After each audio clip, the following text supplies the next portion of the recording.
김몽일 전임 위원장이 사퇴하기 직전에 공영방송 이사 선임 계획을 의결했잖아요. 네. 아, 이거 정말 정광석화처럼 군사작전 하듯이 해버렸는데 그 의결의 기초에서 방통위가 실무 작업을 진행하고 있다고 전해지고 있어요. 그 실무 작업은 딴 게 아니고요. 예. 7월 11일 오늘까지 후보자를 받는 거예요. 후보자를 받겠다고 했는데 네. 후보자를 받는 여기까지만 하시고 모든 걸 중단하십시오. 제가 거듭거듭 얘기하는데 네. 방통위에서 근무하는 공무원들은 윤석열 대통령의 수족이 아닙니다. 대한민국의 국가 공직자예요. 네. 예, 그렇기 때문에 불법적인 방통위 2인 구조, 미완의 방통위에서 이 중요한 공영방송 이사 선임 계획을 계속 진행하지 마십시오. 저희가 실무자 누군지 다 압니다. 반드시 법적 책임을 물을 겁니다. 그러니까 불법적인 체제에서 네. 이렇게 의결된 내용을 추진하지 마라. 네. 경고하셨어요 지금. 제가 악의 평범성이라는 얘기를 과방위에서 했습니다. 네. 한나 아렌트가 얘기한 이 악의 평범성, 부당한 지시는 거부해야 되는 거예요. 그게 대한민국의 충복인 공직자의 자세임을 다시 한번 말씀드립니다. 아, 그래요. 그럼에도 불구하고 뭐 후보를 받아가지고 이진숙 후보자가 만약에 이제 청문회 통과를 못한다고 하더라도 보고수색이 안 된다고 하더라도 임명할 거 아니겠습니까? 그렇죠. 임명한 날 바로 이사 선임 의결을 해서 박문진 이사를 바꿔놓고 탄핵되다도 바꿔놓고 탄핵된다 이런 우려 이게 좀 나오고 있어요. 이 부분은 어떻게 봐야 됩니까? 대통령 중심제 국가잖아요. 행정부가 집행하는 거고 국회는 견제하는 거잖아요. 그렇죠. 견제가 행정을 앞설 수는 없어요. 행정이 있어야 뭐 견제를 하고 그렇죠. 평가를 그리고 하고. 되게 이제 예방적으로 견제할 수 있는 영역이 있고 그게 이제 예산안 심사 이런 거예요. 그리고 사후적으로 감시하는 게 있는데 사후적 감시가 주죠. 사실은 국감도 지난 것에 대한 국감이잖아요. 감사를 하는 거죠. 근데 미래 계획에 대한 것은 예를 들면 방통위 내부에 공익 제보자가 있다거나 이런 경우가 아니면 막기가 굉장히 힘듭니다. 그래서 저희는 국회가 할 수 있는 모든 권한을 다하는 거고 8월 12일이 지금 박문진 현재 이사의 임기가 끝납니다. 그러면 이게 8월 12일 지나서 바로 이제 새 이사가 들어온다고 쳐요. 그러면 이 새 이사들이 과연 법적 정당성을 가진 이사인가? 2인 구조의 미완의 방통위가 임명한 사람들이 과연 법적으로 정당한 권한을 부여받을 수 있나? 이 부분에 대한 법적 시비가 있겠죠. 그런데 어쨌든 이들의 목표는 딱 하나잖아요. MBC 사장 교체입니다. 여기부터는 이거는 국회가 직접 개입할 수 있는 영역이 아니에요. 박문진 이사진이 이제 결정하는 부분이기 때문에. 그리고 이거는 MBC 내부 구성원들이 그 MBC를 장악하려는 현 정권의 불이한 이런 군사 작전 같은 이 행태에 대해서 어떻게 저항하느냐. 국민들이 이 MBC 장악하려는 현 정권의 행태를 눈뜨고 봐줄 것이냐, 안 봐줄 것이냐에 따라 다를 거라고 생각하고 그 차원이 되면 저도 n분의 1의 시민이 돼요. MBC 지키기에 나서겠습니다. 그래서 오늘도 이제 MBC에서 MBC를 지켜라 콘서트도 하고 MBC 구성원들도 지금 전의를 좀 다지고 있다 이렇게도 볼 수가 있는데 이진숙 후보자가 지명된 다음에 박문진 이사를 교체를 한다고 하더라도 그건 불법적으로 되는 거기 때문에 전혀 받아들일 수 없고 거기에 대한 뭐 법원의 판단도 뭐 있겠죠. 뭐 이 방문제에서 그거를 뭐 중요한 건 할지 모르겠지만은 중요한 건 우리가 왜 당장 이진숙 청문회를 왜 해? 이진숙을 못하게 지금 탄핵해라는 성급한 마음들, 불가능한 일을 요구하시는 분들도 계십니다. 그리고 또 어차피 이진숙 인사청문회 안 해도 임명할 텐데 청문회 없이도 임명할 텐데 그냥 5인 구성해주자. 그래서 2명이라도 확보해서 들어가서 싸우자라는 기회주의적 타협. 이 양자를 다 경계하는 게 중요해요. 그래서 그래요? 눈앞에 닥친 일을 하나하나 해나가는 겁니다.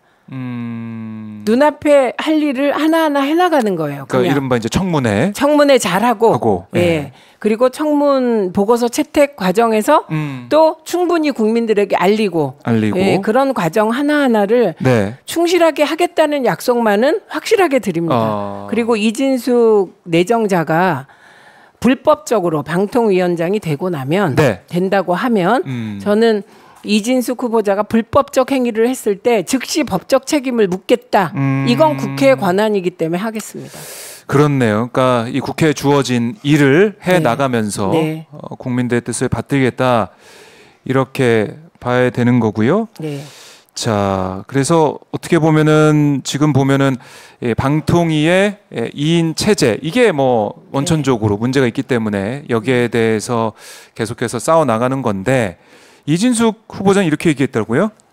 2인 체제에 대한 가장 큰 책임은 민주당이 있다. 뭐 이런 얘기를 계속 하고 있는. 그러니까 이 사람은 공적인 자리를 맡으면 안 되는 겁니다. 요 전혀 비슷한 논란을 저하고 토론회에서 한 적이 있어요. 네. MBC가 그러니까 김재철 사장, 김장겸 사장 이렇게 이어졌잖아요. 네. 그러면서 그 2012년에 오보가 많이 났어요. 그래요? 네, 그랬습니다. 그래서 그 오보의 책임에 대한 토론을 한 적이 있는데 그때 이 오보의 책임이 노조 파업에 있기 때문에 파업에 있다 이렇게 얘기를 했어요. 노조 네. 말하자면 노조 때문에 오보가 났다는 거죠. 그래서 제가 어떻게 물었냐면 노조가 파업했다, 오보가 났다. 네. 그러면 이건 경영상의 문제인데 이 경영상의 책임을 노조가 지냐? 사장은 모든 걸 책임지는 존재다. 노조와의 네. 관계까지도 사장 책임이다. 그렇게 얘기했을 때 답을 못했죠. 이게 똑같은 겁니다. 아하. 2인 구조를 이렇게 놔두는 거, 2인 네. 구조로 유지하는 거, 제 1차적 책임, 가장 큰 책임은 대통령한테 있는 겁니다. 대통령 중심제 국가에서 공무원의 임명권이 대통령에게 있는데 네. 왜 민주당한테 책임을 돌립니까? 그러니까 제가 이게 부족하신 분이다. 그렇죠. 이럴 때는 네. 대통령도 책임이 있는데 민주당도 협조하지 않지 않았냐? 이 정도가 정답이에요. 이 사람이 할 수 있는. 그런데 그런 사람은 윤석열 대통령이 내정을 안 했겠죠. 이렇게 오버하니까 내정했겠지만 네. 이거는 대통령 한 사람에게 대통령이 우리나라에 2명인가요? 그거 지금 하도 그렇게 말을 해서 2명인지 1명인지 모르겠지만 예. 에겐 잘 보이지만 네. 대다수 상식인들에게는 저게 말이 되냐? 민주당이 지금 여당이냐? 이런 느낌을 주죠. 그러니까요. 그리고 이건 이제 그런 거고 핵심적으로는 네. 민주당이 추천한 사람을 임명을 안 해요. 대통령이. 저만 임명 안 했으면 최민희가 세서 임명을 안 했구나. 제가 뭐 어째서 임명을 네. 안 했구나. 이런저런 저에 대한 마타도 때문이라고 합시다. 저만 임명 안 한 게 아니고 방송통신심의위원회의 황열현 씨. 동아일보, 문화일보 출신의 보수적인 사람. 네. 김진표 의장이 추천했는데 임명 안 했어요. 그다음 민주당이 추천한 최선영 교수. 네. 이분도 저하고는 완전히 다른 합리적 보수인 사람으로 저는 봅니다. 이 사람도 임명 안 했어요. 3명이나 임명 안 한 거예요. 그다음에 황열현, 네. 최선영. 민주당이 추천하면 대통령이 임명을 안 하는데 무슨 민주당 타령을 합니까? 이러면 저희들한테 안 통하는 거죠. 국민들이 볼 때도 이 최민희 우리 위원장이 계속해서 네. 임명을 못 받아가지고 7개월 7일이요. 7개월 7일. 그 이유도 예. 법제처가 유권 해석 중이다. 맞아요. 지금도 유권 해석 안 해요. 지금도요? 그렇어요. 그러니까 그게 1년 3개월? 근데 속으로 이제 윤석열 대통령 쪽에 있는 사람들은 좀 뭐라 그럴까요? 방통위원으로 그게 낫죠. 오는 걸 막았더니 국회 과방위원장으로 왔어 지금. 이렇게 모든 사람들이 다 주목하고 있는 상황이 됐으니 뭐 어쩌겠습니까? 이렇게 된 거죠. 자, 이렇게 상황이 벌어지다 보니까 이진숙 후보자도 어떻게 청문회를 거쳐가지고 방통위 이 가운데 뭐 지명 받더라도 임명 받더라도 대응을 할 것이고 방송 3법이나 방송통신위원회 설치법, 이거 방송사법. 네. 이거는 아직 본회의 상정이 안 된 거 아니겠습니까? 이거 어떻게 됩니까? 여기 이제 복잡한 사정이 있습니다. 예. 그래서 저는 상임위원장들이 좀 나와서 국민들께 직접 설명을 해야 된다고 생각해요. 복잡한 사정. 국회에는 네. 의사 일정을 결정하는 3주체가 있어요. 그게 국회의장, 여야 원내대표예요. 네. 네. 그런데 지금은 국민의힘이 의사 일정을 전면 거부하고 있는 상황입니다. 그러니까 본회의 일정을 네. 그런 상황이기 때문에 이게 오늘도 원래 7월 11일 오늘 국회 본회의를 열어서 방송법을 상정하려고 했는데 국민의힘이 본회의 여는 거에 협조하지 않으니 우원식 의장 입장에서는 의장이 계속해서 그 의장이 민주당이 열어달라고 하면 본회의를 열어달라. 이거 우리 입장인데 계속 네. 그렇게만 할 수는 없는 거잖아요. 저희는 열어줬으면 좋겠어요. 그런데 그렇죠. 그게 어렵기 때문에 네. 원래 7월 5일인가 개원식을 하려고 그랬고 대통령이 올 수도 있다. 뭐 이런 얘기였어요. 아, 그래요? 개원식은 여야가 같이 하는 거니까 그렇죠. 7월 5일 날. 그런데 민주당이 최혜병 특검법을 통과시켜 버렸기 때문에 네. 대통령도 안 오고 여당도 참석 안 하겠다. 이렇게 된 거예요. 아하. 개원식이 연기됐어요. 예. 그래서 지금 7월 15일로 한 번 더 개원식을 열어보자. 이런 협상이 진행되고 있는 겁니다. 그래서 7월 15일 날 대통령은 뭐 오시거나 마시거나 네. 그러나 여야가 함께 모여서 개원식을 하자. 이게 국회의장님의 판단인데 그러니까 7월 15일 날 만약에 또 여당이 보이콧을 하면 그 이후에 이제 우원식 의장도 생각이 달라지겠죠. 네. 그래서 저희가 다시 또 하려고 하는 건 7월 18일입니다. 7월 18일. 그래서 이렇게 늦어져도 반드시 방송사법은 통과시킨다. 그러면 7월 15일 날 우리가 방송사법을 올려요. 네. 그러면 방통위 설치법부터 하기를 저희는 기대합니다. 아직 결정은 안 됐어요.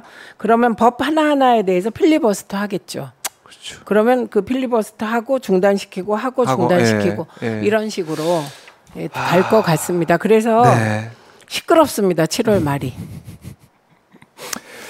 아, 또 이 또 기나긴 시간 뭐 필리버스터도 봐야 되고 네. 또 누가 또 주무시고 계신지도 봐야 되고 할 것 같은데. 저는 또 걸을 수도 또 있습니다. 걸어야지. 왜냐하면 저는 필리버스터 때 우리는 모범생이잖아요. 네. 웃기는 얘기 하나만 하자면 예, 예. 제가 지금까지 이렇게 진보 개혁 그다음에 정치의 본질은 약자 편에 서는 거다. 이거를 지키는 게 모범생이기 때문에 그런 거예요. 그렇죠. 네, 그냥 책에서 배운 대로 송건호 회장이 가르쳐 준 대로 아, 팩트다. 언론은 팩트다. 팩트를 기초로 논평이다. 예. 그 논평도 민주주의의 보편적 이념 가치를 넘어서면 안 된다. 요게 딱 해직 기자 선배들이 저에게 가르쳐 준 거예요. 그거 다 지키는 거예요, 지금까지. 예. 그게 제가 모범생이니까 과방위가 지난번에 우리가 밤 10시부터 새벽 1시까지였거든요. 그러니까 그 두 분하고는 질이 달라요. 그분은 5시인가 6시에 네, 주무신 거잖아요. 5시인가? 제가 유상범 걸은 거는 12시 반이에요, 밤에. 졸려 죽겠더라고, 진짜. 또 졸 수도 있습니다. 예, 아, 그렇군요. 네, 그러니까 그분들은 졸 수 있고 저는 졸지 않기 위해서 걸을 수 있다. 그런데 이제 또 권성동 의원이 찍을까봐 네. 이제 서서 이제 앉았다 일어났다 하겠습니다. 왜냐하면 10시에 자는 제가. 그래요. 그러게요. 과방위가 또 그 시간대 배치가 돼가지고. 네, 그래서 바꾸려 그랬는데 네. 아, 그것도 구차스럽다. 그러나 본회의장은 지킨다. 저는. 지킨다. 네. 아, 좋습니다. 근데 뭐 이것도 윤 대통령이 만약에 통과되더라도 거부권 행사할 가능성이 크겠죠. 아, 또 합니다. 그럼 또 한다. 네, 합니다. 왜 하냐면 필요한 법이기 때문에. 그리고 이 법 가지고 이진숙 씨가 네. 이게 뭐 언론노조, 민주노총의 영구방송장악법이다. 그러면서 설명을 하는데 그거 제대로 좀 보라니까. 미디어 학회를 뭐 쭉 열거하면서 이분들이 좌파인 듯이 말하던데 네. 그 학회를 선정하는 게 방통위원장이에요. 6개 학회를. 그러니까 6명인데 네. 학회를 선정하는 게 방통위원장이에요. 가장 많은 포션이에요. 그게. 방통위가 학회에서 6명. 방통위원장은 누가 임명합니까? 대통령. 이 법 통과시켰다. 네. 그런데 이진숙 위원장이 방통위원장이다. 그럼 방통위가 선정하는 거예요. 이진숙 위원장 입맛대로. 그러니까 포션을 가장 많이 가진 게 사실 네. 대통령이에요. 그렇네요. 게다가 무슨 뭐 방송 현업인들이 민주노총 좌파 이러는데 그리고 민주당하고 가깝다는데 민주당 그렇게 능력 있지 않습니다. 들으셨죠? 예, 당장 저부터 언론노조하고 사이 나쁩니다. 예. 언론노조가 저 방통위원 억수로 반대했고요. 예. 그리고 제가 차관급 자리에 뭐라 그랬더라? 표현이 기억이 안 나요. 뭐 혈안이 돼서 아직 네. 그 기억이 안 나는데 그런 요지로 못 물러난다. 아유, 제가 무슨 뭐 위원장 직무대행까지 한 사람이 네. 방송위원장 장관급이거든요. 직무대행까지 한 사람이 무슨 차관급 자리에 이렇게 연연하겠습니까? 국가가 이렇게 돌아가도 되나? 네. 국회 본회의에서 의결한 것을 대통령이 이렇게 핵무시해도 되나? 이런 생각 때문에 버틴 것이고 네. 그때까지는 아직 사람들이 저를 임명 안 하는 것이 방송 장악에 최민희가 걸림돌이 되기 때문이라는 걸 인지하지 못한 상태였어요. 근데 그 후에 황열연 님도 임명 안 하고 네. 뭐 최선영 님도 임명 안 하는 일이 잇따라 벌어지면서 이게 방송 장악을 위한 거구나. 최민희 개인의 문제가 아니구나. 네. 그러니까 일부 기자들이 얘기한 무슨 뭐 영부인이 저를 싫어한다 이런 말은 절대 말이 안 되는 거예요. 네. 예. 그래서 그런 게 아니라 방송 장악을 위한 것이었구나. 이게 분명해졌을 때 제가 그만둔 거예요. 그렇군요. 자, 이렇게 이제 방통위 상황도 방송사법 네. 상황 필리버스터까지 예상되면서 네. 거부권 뭐 시나리오는 다 이제 그려지는데 지치지 네. 않고 끝까지 가겠다라는 의지를 좀 들어봤고. 네.